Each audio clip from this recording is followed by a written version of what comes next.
Negative thinking का 9th pattern है unrealistic goals.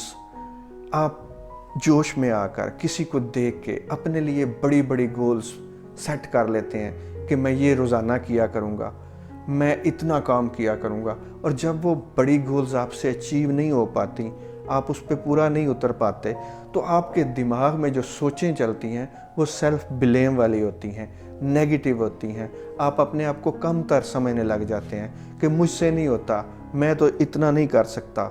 जब ये सेल्फ ब्लेम वाली सोचें चलती हैं तो आप मज़ीद डाउन जाते हैं। फॉर एग्ज़ाम्पल, आपने एक बुक के 2 पेजेस पढ़ने होते हैं और आप कहते हैं कि नहीं, मैं अब इसका पूरा चैप्टर कंप्लीट करूँगा, रोज़ाना एक एक चैप्टर कंप्लीट करूँगा, और वो चैप्टर होता है 30 to 40 पेजेस का, जो आपसे पूरा नहीं हो पाता। फिर नेगेटिव थिंकिंग आप पे सवार हो जाती है और आपकी कारकर्दगी में वाज़े तौर पे फ़र्क पड़ना शुरू हो जाता है।